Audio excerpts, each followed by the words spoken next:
कल्पना कीजिए कि एक अंधेरी रात जब आप अकेले हैं, ठीक बीच रात पर आपका फोन बजता है और कॉलर आईडी पर अननोन दिखता है। फोन उठाते ही आपको एक धीमी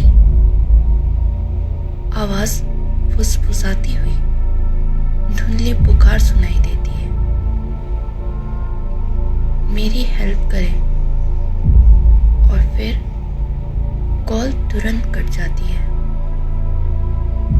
यही है हमारी आज की कहानी की शुरुआत। एक ऐसी रहस्यमय घटना जो वास्तविकता और लोक कथाओं के बीच की सीमा को धुंधला कर देती है। एक शांत रात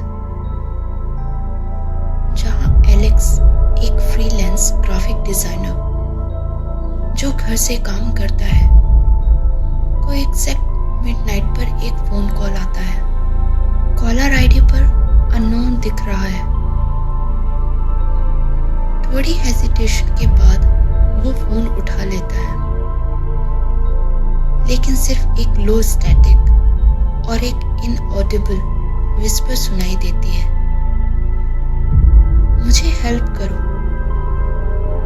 और फिर कॉल कट जाता है। अगले कुछ दिनों में हर मिडनाइट एक ऐसा कॉल आता है जिसमें अजीब साउंड होते हैं, दूर से आने वाले फुटस्टेप, दरवाजों की क्रैकिंग और कभी कभी एक वॉइस जो बार बार कहती है, मैं यही हूं। ये सब देखकर एलेक्स डिस्टर्ब हो जाता है,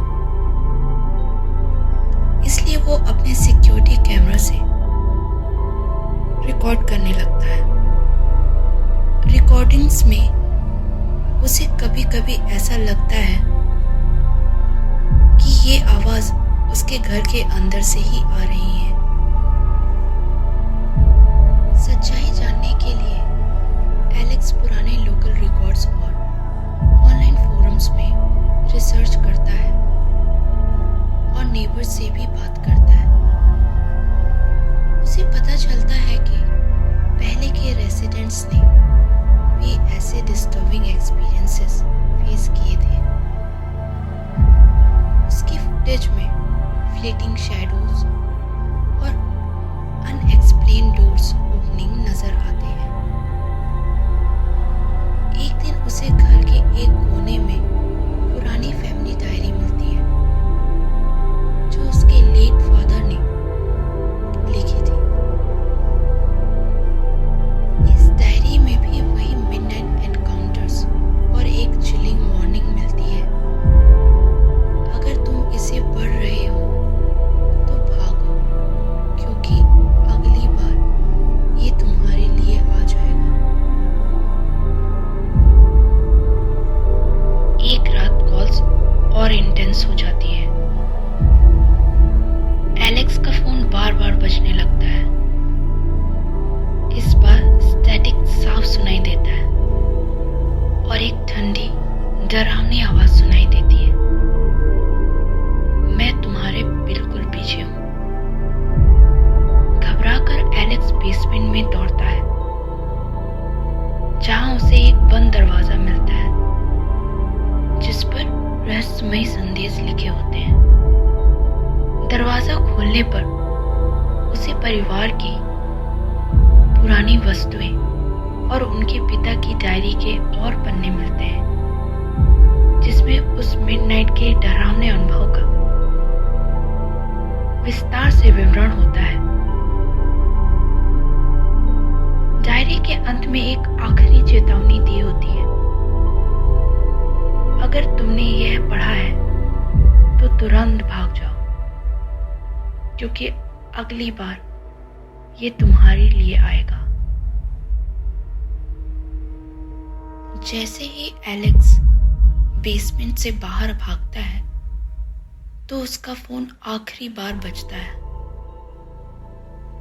कांपते हाथों से फोन उठाते ही उसे एक धीमी डरावनी हंसी सुनाई देती है।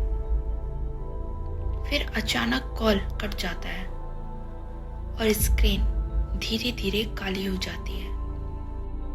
उसके बाहर पहुंचते ही एलेक्स को महसूस होता है कि आसपास की हवा में एक ठंडी सिहरन फैल गई है। दिल की धड़कनें तेज हो जाती हैं और उसे एहसास होता है कि शायद अब वह अकेला नहीं है। दूर से एक कमजोर आहट सुनाई देती है जो धीरे धीरे बढ़ती जाती है। एलेक्स मुड़कर देखता है पर कुछ भी दिखाई नहीं देता। जैसे ही वह अपनी कार की ओर बढ़ता है उसने देखा कि कार के सामने एक अजीब सा निशान है,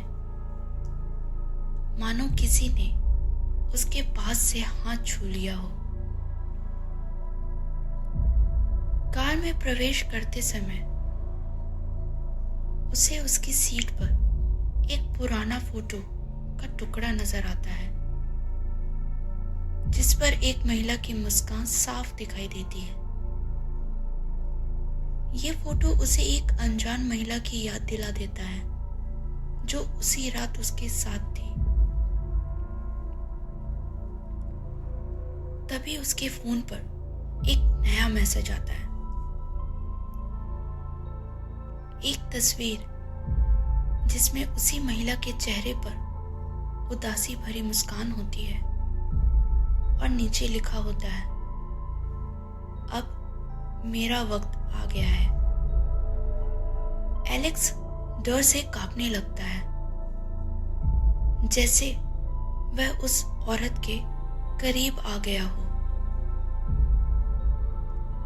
जैसे ही वह मैसेज पढ़ता है उसके चारों ओर की दुनिया धुंधली हो जाती है और वह धीरे धीरे अंधेरे में खो जाता है। अंत में स्क्रीन पर केवल एक आखिरी संदेश उभरता है, कुछ कहानियां कभी खत्म नहीं होती।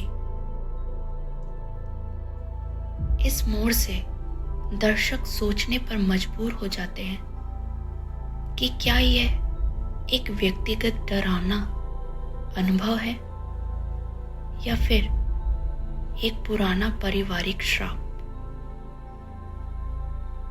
डिजिटल युग में पुरानी कहानियां नए रूप में फिर से जन्म लेती हैं और कभी-कभी मिथक और वास्तविकता के बीच की सीमा धुंधली हो जाती है।